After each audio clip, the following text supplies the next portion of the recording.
Why did you do that just now? It was necessary. No, it wasn't. If I left like 5 seconds at the start, then I would have had to put the footage through like the computer and cut it off, and it would take a lot longer before it went online. Hello! Yeah, but what did you make? I knew why you did that. Why did you make the noise? To make it entertaining and interesting and cinematic. I mean, watch this. It's like 3D. No one believes that you touched their face just now. Comment and tell me if you did.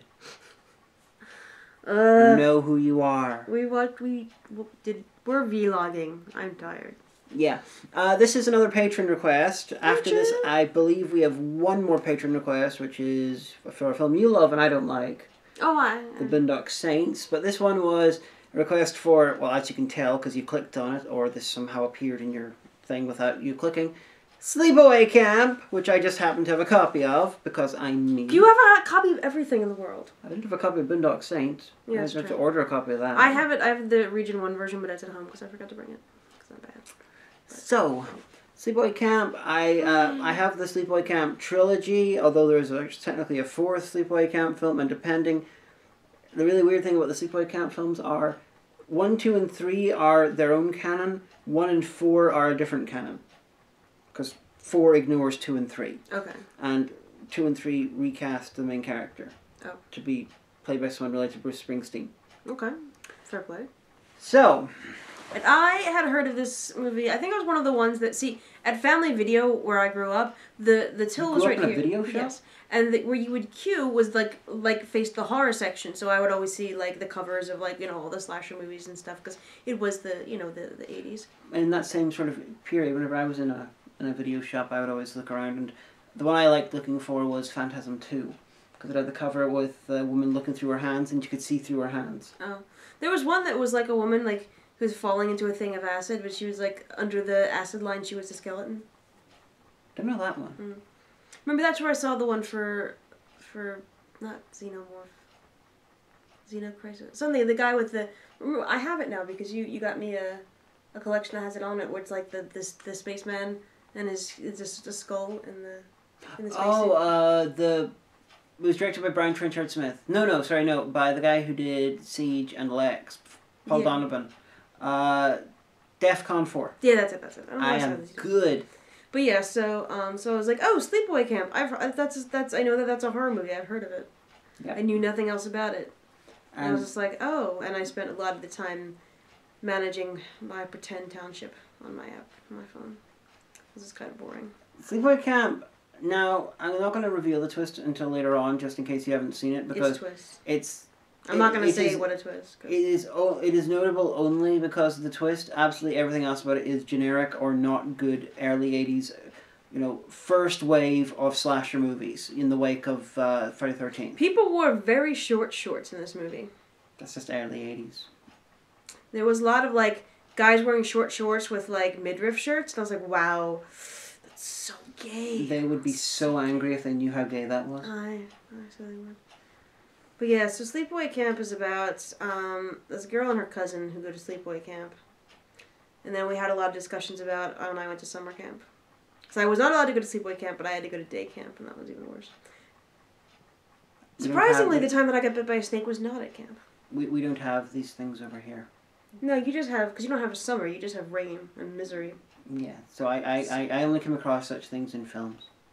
We had archery, though. Yeah, I was always really good at archery. Just saying. This film, okay, almost all the characters are horrible. Traditional early 80s things. Because the blonde girl who was like, hello, friend. Oh, no, she's nice. Yeah, it's like almost. Okay. Not all, but like most of these films. Like Friday the 13th is the king of this. Every single character is meant to be hated, so you laugh when Jason kills them. The Guido with the smaller pecs, he was a pretty good guy. Who was the bunkmaster for the cousins? Bunk? Yeah, and the guy who was who was friends with Ricky. Yeah. He was like an okay guy, but most of the characters are really horrible. Like you were pointing out how every single adult who works in camp wants to rape children. Yeah, like everyone's a pedophile.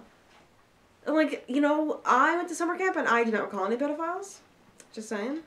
Possibly they weren't into you. It's possible. Should you be upset by that? I don't know. Well, no. See, the thing is that the insurance on the camp was fantastically high because that's why rates got raised every summer. And a lot of the people that, like, the adult counselors that they hired were licensed teachers who had to be licensed by the state. So I guess that was a wee bit safer, you know? Okay. But this was in the 90s, so I guess there may have been pedophiles for all I know. I mean, but there was this less so than the second and third one. Can't remember the fourth one. It's been a long time since I've seen it. And I'm pretty sure the fourth one was never actually finished. They sort of ran out of money and it was released half made. But with this one, there was clear bits where bits of violence were probably cut out, because there's shots where it's like one thing happens and then it's suddenly like another shot which is very similar, but it's not quite the exact same, as though they cut a shot out. That happens quite a lot during the violent scene. So I'm pretty sure there's at least maybe 3 to 5 minutes of violence cut out of this. 2 and 3 though, incredibly cut down. Well, you have the UK release, they might have censored it. They might have been censored for the UK release, or it might be the complete, to get an initial rating in America for cinema release, it might have been cut down. Because back then the usual thing was just to excise footage and get rid of it. So a lot of early slashers are comparatively ungory, because they were like... I was thinking about that actually. I was like, oh, it's not quite gory. You know, it's like when one girl gets stabbed, it's like the first time you see blood, you're like, oh, yeah, blood, yeah. Yeah, it's very uncommon in early slash movies to have a serious amount of gore. That's a later invention. There was a lot of things that didn't make sense to me in the canon of the characters. Like, I'm not gonna say the part at the end, but like, so it opens with a guy and his 2 children, and one of the children and the guy are killed in a boating accident. But then, like, halfway through the film, you found out that the guy was gay. He had a partner. Him and the partner were into It the seems children. to be that might have been because that was a dream sequency type thing, so that might not have actually been literal. Okay, because I was like, why is that important? Because like things happen for significance in a movie. Like, oh, it's significant. It must happen. Although the aunt said that her husband had left her, so possibly the dad ended up with his sister's husband. Oh, okay. Possibly. Okay. No, but because they were related somehow.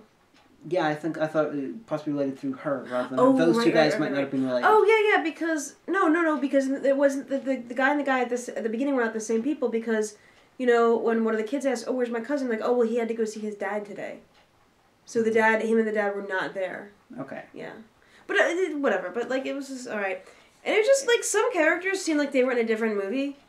Like the owner of the camp, like just becomes like this weird mad caricature of himself, and I'm like, you're from a different movie or something, like.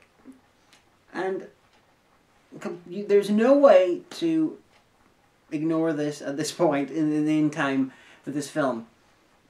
This film has incredible issues in various areas, kind of like watching Birth of a Nation or something. Yeah, like I didn't realize until like when you revisit films from your youth, you know, like I didn't realize like how really sexually assaulty a lot of stuff is. You know, like guys like, hey, I just want to kiss you. Let me just sexually assault you. Like, I mean, obviously there was one scene where there was an adult male who was going to sexually assault an underage child. So, like, you're like, okay, this man is a pedophile. We know that he's gonna commit a crime. He gets his face melted. He gets his face melted. But then, like, a lot of like the innocent stuff, like from the 80s. I think it was either College Humor or Crack did a video lampshading that.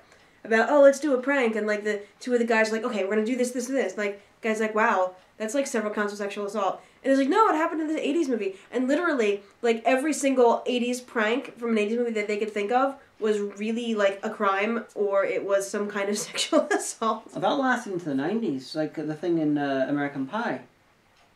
Oh, aye, that's true. The thing with the webcam and all, that, again. Technically, it's sexual assault. Yeah.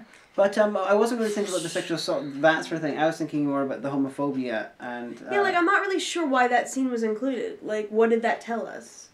Basically... Their dad was gay? We're going to have to move on to spoilers here, because... I'm so confused. I think that was put in there as some sort of visual shorthand to explain why the villainous main character was doing what they were doing. One of the reasons, as in...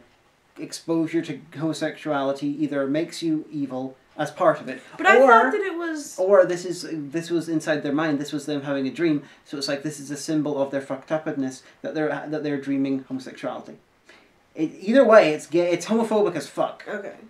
Yeah, it just confused me. Like, all right, so there's the beginning is this woman, and she is the mom of the main boy and the aunt of the girl, but she belongs in another movie. Like, she breaks the fourth wall several times. Yeah, it was like a really badly done Shakespearean, aside type thing, sort of like, but we're talking this great scene. Talking but to I the could audience. never do the thing, and I'm like, and She's just also a bit like the woman from Pineapple Chunks, the episode of Urban Gothic. like someone trying to make fun of this Stepford ideal. It was really weird. But it makes sense at the end when the final twist happens. Because she's mad. Yeah. I don't know why the son ended up so not mad though. Yeah, it's implied that they have split custody. Ah, that's the point. Yeah. So then, well, you know what? No. Then the woman must be biologically related to the girl's father, because that's usually how custody falls. It's to your next blood relative. Yeah. So maybe. So that's why she ended up in the custody of the mother, not with a divorced father, because he was not a blood relative. So maybe if you know what we're talking about, write the show. Maybe the divorced dad did end up with the other divorced dad. I don't know. Before one was hit by a boat. Yeah, it's just so confusing. I mean. But the big twist. The twist and. Which is very famous. Which usually we would spoil films before now, but oh well. Ironically, we're not spoiling this one, which has been out for 30 years. Yeah. But Omega worked out the twist at roughly the halfway mark. I usually do. She's really good at that. I don't know how it happens. I'm just like, wait a second, I have a hypothesis. Now, I first saw Sleepaway Camp so long ago that I honestly can't remember if I knew the twist or not going in. But it wasn't that big of a twist, though, because you were like, oh, okay. Yeah, and, why are the murders happening? I don't understand. Because the main character... This is part of the not just homophobia, the transphobia, too, because you've got the boy forced to be raised as a girl by a crazy woman after having some sort of exposure through their father of their dad being gay, and these two things put together have made them turn into a psychopath who just kills people for random reasons. See, here's the thing that I don't understand. A lot of times when you see, the crazy trans woman killer, it's always a young cisgender boy who has been forced by a mad woman to live as a girl. Why is that always the thing? Honestly, I'd put that down to, on some subconscious level, the writer realizing that society is very misogynistic. Is it? So it's like, man forced into being treated like a woman, they'll drive them mad! But it's always a mad woman. It is. I don't, it's never the opposite way around. I mean, you'll get, well, actually, that's a trope in anime, but it's not, bad. It's the father who wanted a son and got a daughter instead, but then basically told everyone, you will call this child my son, and this child will still do all the things socially that I want a son to be able to do, and fuck you because I'm the powerful anime guy, and everyone's like, okay. But there's a lot less madness on the part of the actual main character, because then she just becomes a kick-ass person and goes off and... I put this down to background societal misogyny, because being male is considered basically superior to being female, so it's seen as a promotion. Oh. Like Link. It's like a spinning dick. You've leveled up your genitalia. Well, it's the same reason that lesbians tend to get less abuse in public than, obvious lesbians than obvious gay men. This woman got beat up in Kentucky. Well, this was on Joe My God today. No, it happens every so often. It never said if she was gay or not, but the article kind of made it seem like she wasn't. But she had short hair, so this guy beat the fuck out of her for looking like a dyke. This sort of thing, it does happen. Google this. It happened, I think, on the 14th. But it is less common than gay guys getting beaten up for being I'm not saying. gay. I'm saying it's the same reason that trans women get more shit than trans men. Yeah, I was thinking about that. There's a lot of societal, I don't say background radiation. It's there, white noise. It's in society. It's hard. Yeah, no one is ever being a man without a penis is going into the same, using the urinal next to your son. That's not been a thing with Target. Yeah. I mean... But, Because, like, Buck Angel, like, took a selfie and he's like, you really want me in the bathroom with your woman? I mean, really. Ironically, your voice is deeper than Buck Angel's. I've never... His voice is actually less I deep didn't than actually yours. watch the video. I just read the article. No, I hate that. I hate when you get linked to a news article and it's an autoplay video. I'm not... No. Or if it's a video, if it's a video without a story, I'll just click back because I want to read the story. If I want to watch the video, I'll watch the fucking video. So I didn't watch the video, but I did read the article about it. So there you go. But Sleepaway Camp, the homophobia and transphobia in this film, I do compare it to Birth of a Nation or whatever. This sort of thing that was acceptable, borderline acceptable at its time. That since then it's like society has changed and it's become holy shit that is horrifying. And as things get more acceptable for gay and trans people as it goes on, this film is going to become even more of just of a what the fuck. Not so much like in the time it was meant to be. This is the shocking twist that horrifies people. But now it's just like this film is fucked up, but it's not the twist. But here's the thing. Even like not looking at it from fucked upness, I'm like that still doesn't explain how she was able to kill all those people. Like, literally, like, the end is like, how are you having time to schedule all of these murders? Slasher films almost never make sense in that department. Well, I'm just saying. Slasher films, they're built on tropes that don't actually work in real life. Like a lot of film genres, to be fair, but slasher films more than a lot. You know, like there's the classic one where the person is running and screaming and trying to get away from them, and then the slasher monster is, following them by walking slowly and somehow always catches them up. I wondered about that. I'd be like, could you just, like, run faster, perhaps? That's directly because of Michael Myers, because he would do that, and it was because Michael Myers was supposed to be the boogeyman or supernatural, sort of, and that's why he was like that. But then other slasher movies picked up on the trope, and so that's why Scream had two killers, because the idea was you've got one killer who's borderline supernatural. It's never explained how they managed to do all this. Scream instead, two killers, therefore made it more possible. That's why they did that. I don't know. There were some logistic issues with this. And I'm like, okay. And they're like, oh, the big ending. There's a twist. There's a reveal. She's got a dick. And then that's where the movie ended. I'm like, but then now what? Like, now what happens? And then the credits, I was like... It depends which sequel you see as canon. Either she becomes Bruce Springsteen's daughter and becomes really, really peppy and happy-go-lucky and takes a new happy personality based on one of the bitchy ones from this film and it just murders people just randomly. Or you get the next one where... she becomes a sheriff of a small town, pretends to be a man, kills people, and then reveals that she's actually Angela. That's so confusing. When it comes to horror franchises, Sleepaway Camp is probably the worst to get 4 films. I cannot think of one that got the same amount of films, and it's actually a horror franchise, and it's as bad as Sleepaway Camp. This thing is only memorable because of the twist in the first one, and it's not a very good twist. It's also it's uncomfortable. It's getting more uncomfortable with time. I mean, it's kind of like imagine the twist randomly at the end of a film where like the murderer was actually a black person and like they pull off white. I was really black the whole way. Imagine it, but this would have to be like a 1920s or 30s film to make this was acceptable at the time as the shocking twist. This sort of thing Lovecraft did, where he discovered like he was horrified to discover a person was black. There was at least one occasion. Oh yeah, they're like, oh, he was 1/16 black. Oh Jesus Christ! There's at least one Lovecraft story where that is one of the shocking sort of scare things is that they happen to be mixed race, and this is the same sort of thing. It's like, it says a lot about the person who made it and the time it was made. Mm. Yeah, but I mean, so we watched it. Yeah, I mean, I'm not anticipating forcing her to watch the other ones. For any reason whatsoever. Well, now I know what happened, so it's not a surprise.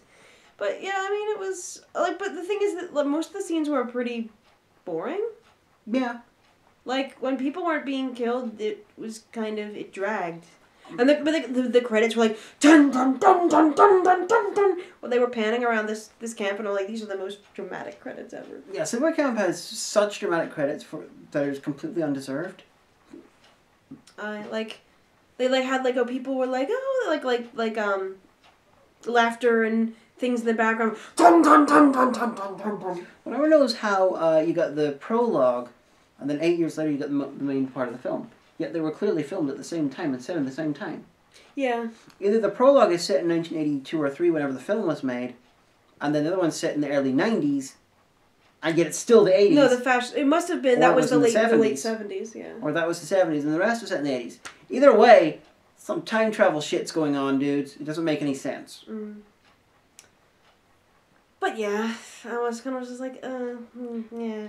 I mean, I kind of feel bad because the next Backseat critique that, as a Patreon request, is Boondock Saints, which I've seen not only just before, I've seen several times. I've seen it before as well. Yeah, so I feel kind of bad. I'll be like, I like this movie, but then again, I did since it came out, so I don't know what to tell you. Well, we'll both argue about it. We can talk about Pretend Irish now. Because I don't like it very much, and you love it. We should get, like, an actual Irish person's opinion. Although you have an Irish passport now, so technically you are Irish. Not, like, genetically or ethnically. You're Irish. Your parents are Scottish. I hate to tell you this, but Ireland, England, Scotland, and to a large extent Wales pretty much have the same genetic structure from a long time ago. The deep fat frying is in your genes. They invaded each other over hundreds of years, and they crossbred, and they had lots and lots of children. You smell like haggis. If I remember, so Scottish. No, I've heard that the Scots are taller than the Irish. Well, they might be for They're various tribes. different reasons. Their tribes are taller. The Scots were an Irish tribe. Yeah, but see, I don't know. You know that, guys? Apparently, people are like shorter on the average. The word in the Republic than the word Scotland comes from the Scots, the tribe who were named after Scotia, who was their mythical sort of queen from years and years ago. They were an Irish tribe that invaded Pictland, which was then became Scotland. No, I've got a friend. And so Scottish and Irish, genetically very, very similar people. Very similar, but you're still different people. Don't tell the Glaswegians that. They want to be Irish. Well, there's a lot of Irish people moved over to Glasgow in the last 150 years. They basically got their own I miniature think version of the Troubles. if you get the accent, that qualifies you. Like, you've got a passport, but you have to get a Republic accent. No, I don't even have a British accent. Yeah, it's true. And I've got a I British was getting my haircut today, and I was talking on with the girl, and now this is someone who knows her. Cut her hair several times. Well, she hasn't seen me about 8 months. Yeah, but knows who you are. Like, 'cause you go there to that hair place all the time. Yeah, I talked to her a couple of times. All right. And so, she said, well, before you got there, she said, oh, well, what brings you to the town? And I was like, well, I'm for uni, and, my spouse and my in-laws, and I live in the woods. Oh, great. And then she came in like, oh, thanks and stuff, and blah, blah, blah. I had an ice cream. It was great. And then, so I forget, do you remember what she said to me? She's like, what does your spouse think about, I think she's like, what does your spouse think about you getting a degree? I was like, you can ask her. She's sitting right over there. She's like, oh, I thought you were sisters. And I was like, but she's so tall. Because of your accent. I know, I don't sound like from any part of the British Isles. You don't sound like you're American, I'll tell you what. Well, people over here assume I'm American. Just start telling people you're Canadian. People have thought that. People have thought that South African, Australian, New Zealand. Strength, mate. I just have an odd accent. But yeah, so we watched Sleepaway Camp and it was alright. I mean, I'm sorry, Patron, if you wanted us to give it a good drubbing or if you wanted us to be like, I loved it so much. The makers of this on one level were very clever. Because they realized that what they had was a not very good slasher. A not very good to mediocre slasher film. And they needed to get noticed. And all the ones that got noticed were either good or they had a gimmick. And this one, they were like, we're going to have the twist and that will get them noticed. And it did. It didn't deserve it. Look, we got 3 sequels. Oh, that's true. It does not. It's not an A-list slash film, but it's definitely a success. And none of that was deserved, to be frank. But it managed it. I'm just thinking about Camp Arrowhead, the summer camp that I went to. I can still sing the song. Oh no. I'm not gonna sing, 'cause I'm a bad singer. Okay. There's a camp along beautiful Radnor Hunt. Come on, everybody! Camp Arrowhead, its name. From the rising sun till the day is done. There's lots of fun out there. Come on, guys! Come on, everybody! Or sing with me, because otherwise, well, we won't get lunch. We're going to reveal our shocking twist that Omega has a penis. I don't think we can show that on YouTube. I think we could. They would just cut off my ad revenue. Because you can't actually put porn on YouTube now. You just can't get ad revenue off it. In the pool so cool, we go to swim. Come on, guys.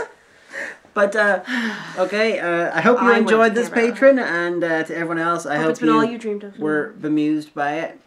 And we're gonna do other stuff. We got the eats to make you drool, cause our cooks are really cold. No. At Arrowhead, our camp.